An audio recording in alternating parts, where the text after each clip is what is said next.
nous retrouvons notre unité nationale. Nous retrouvons la confiance et la fierté comme jamais auparavant.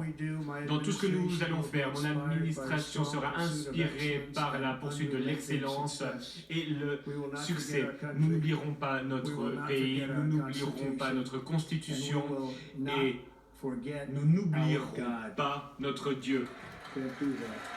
Impossible.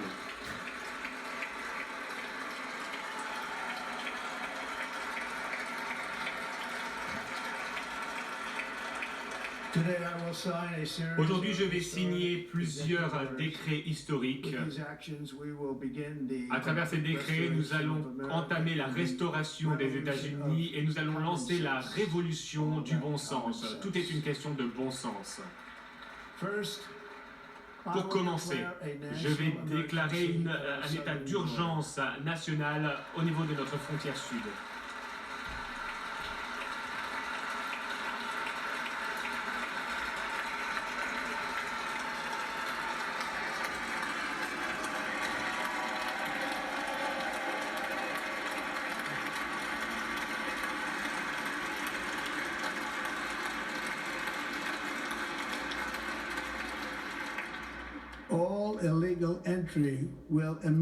Toutes les entrées irrégulières seront interrompues. Nous allons lancer le processus pour déporter des millions et des millions de criminels sans papier. Nous allons les renvoyer vers leur pays. Nous allons relancer la politique du rester au Mexique. Je vais mettre un terme au système catch and release, arrestation et libération. Et je vais envoyer des soldats vers la frontière sud pour repousser cette horrible invasion de notre pays.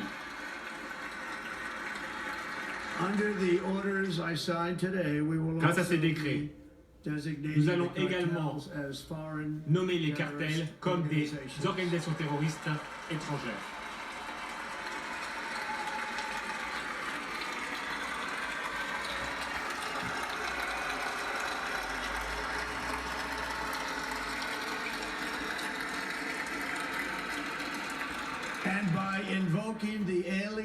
Et en invoquant la loi de 1798 sur les sans-papiers, je vais utiliser ou je vais demander aux différentes forces des différents niveaux de gouvernement, je vais leur demander de lutter contre ces organisations criminelles qui minent nos villes et nos banlieues.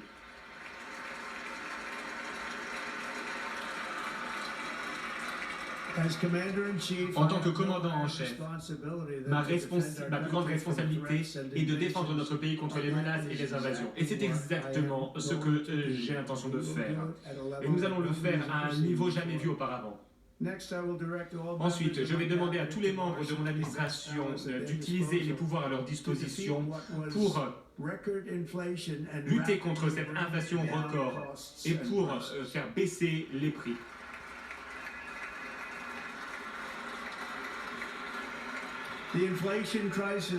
Cette crise de l'inflation a été causée par trop de dépenses et par une explosion du prix de l'énergie. Voilà pourquoi je vais également déclarer un état d'urgence énergétique. Nous allons forer et encore forer.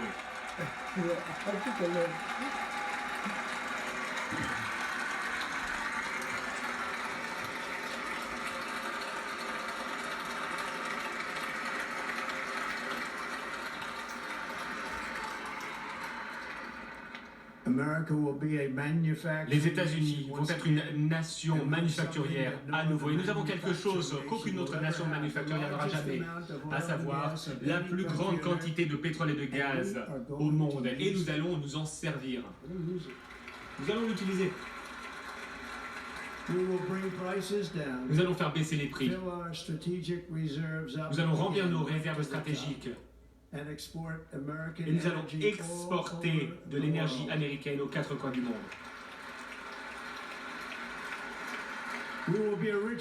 Nous serons à nouveau une nation riche. Et c'est cet or liquide sous nos pieds qui va nous aider. Grâce à mes actions, nous allons mettre un terme au nouveau deal vert et nous allons révoquer ce mandat sur les véhicules électriques pour tenir à ma promesse, la promesse que j'ai prise devant les constructeurs automobiles américains.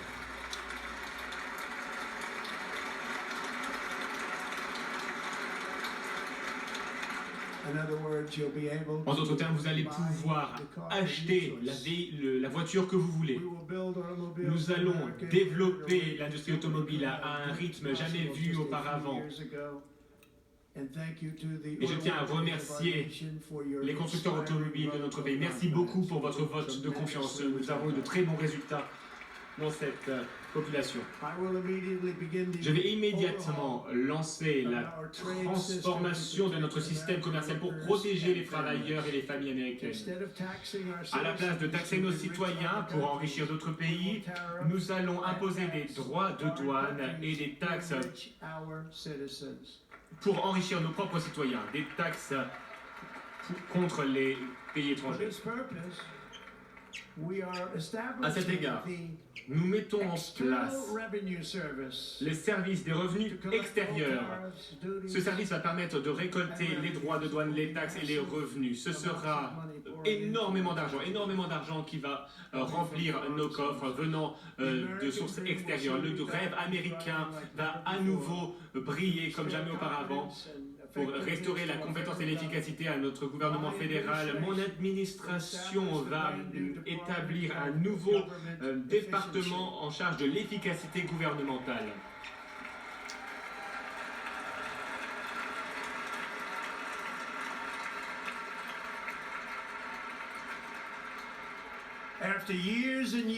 Après des années et des années d'efforts fédéraux inconstitutionnels et illégaux pour restaurer la liberté d'expression, je vais signer un décret pour interdire toute censure et pour rétablir la liberté d'expression aux États-Unis.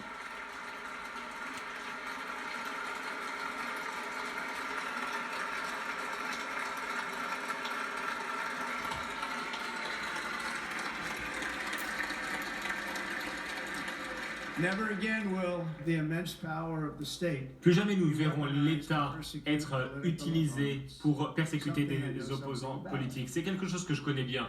Nous n'allons pas permettre ce genre de choses de se faire. Cela ne se reproduira plus. Sous mon leadership, nous allons restaurer un système de justice juste et équitable sous l'état de droit constitutionnel.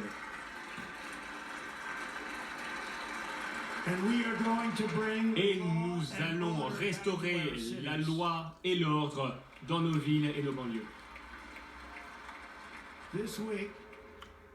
Cette semaine, je vais également mettre un terme à la politique gouvernementale qui cherche à instrumentaliser ou à injecter du genre et de l'ethnie dans tous les aspects de notre vie.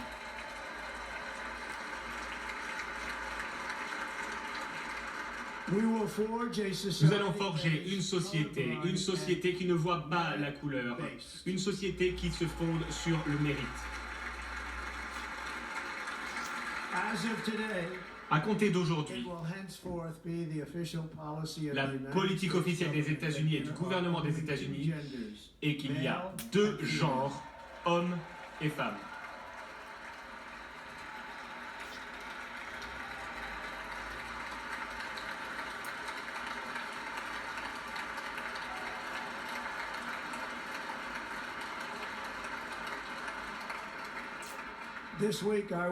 Cette semaine, je vais réaccueillir tous les soldats qui ont été renvoyés de l'armée parce qu'ils ne voulaient pas être vaccinés contre le Covid. Ces personnes vont être réhabilitées et vont toucher tout leur salaire manqué. Et je vais signer un décret pour faire en sorte que nos soldats ne soient plus confrontés à des expérimentations sociales lorsqu'ils sont en service. Cela va se terminer dès aujourd'hui. Nos forces armées, notre armée aura la liberté de se concentrer sur son unique mission, vaincre les ennemis des États-Unis.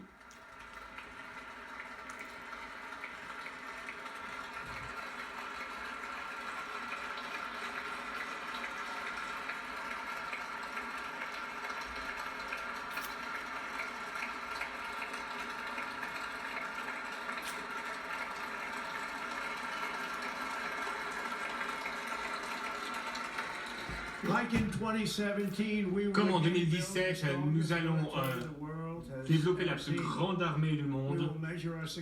Nous mesurons notre succès non seulement par les victoires remportées sur le terrain, mais également par les guerres que nous terminerons et probablement également par les guerres que nous allons pouvoir éviter.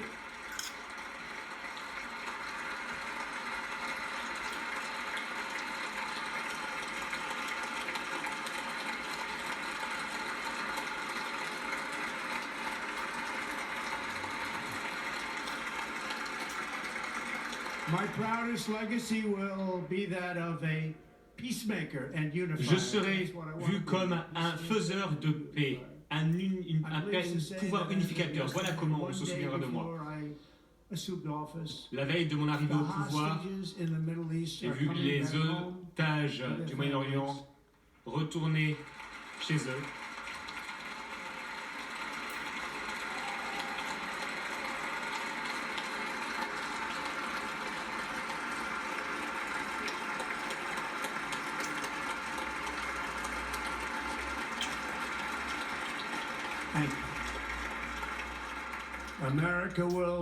Les États-Unis vont retrouver leur place dans le monde comme la plus grande nation, la plus respectée au monde, source d'inspiration, source d'admiration pour les nations du monde. Très prochainement, nous allons changer le nom du Golfe du Mexique, qui deviendra le Golfe d'Amérique, et nous allons restaurer également le nom d'un grand président. William McKinley sera le mont McKinley.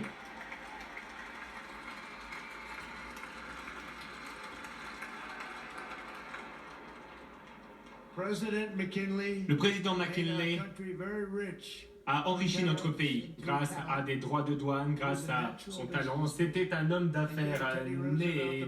Il a donné à Teddy Roosevelt l'argent dont il avait besoin pour faire beaucoup de choses, y compris la création du canal de Panama, qui malheureusement a été donné à tort au Panama après avoir été aux États-Unis. Les États-Unis ont dépensé plus d'argent que jamais. Et les États-Unis ont perdu 38 vies ont été perdues dans la construction du canal de Panama. Nous avons été très maltraités. C'était une très mauvaise idée de faire ce cadeau. Et le Panama a fait une promesse qu'ils n'ont pas tenue. L'objectif de l'accord, l'idée de cet accord a été violée. Les navires américains doivent payer énormément, ils ne sont pas traités de manière juste à de nombreux égards.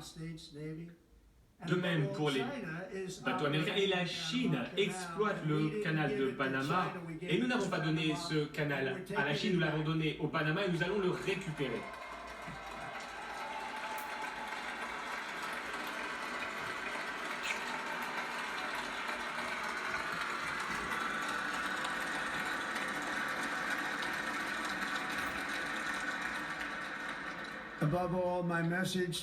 Et surtout, j'ai un message pour les Américaines et les Américains. Le moment est venu, une fois de plus, de faire preuve de courage, de vigueur et de vitalité. Nous sommes la plus grande civilisation au monde. Nous libérons notre nation et nous allons aller vers de nouveaux sommets.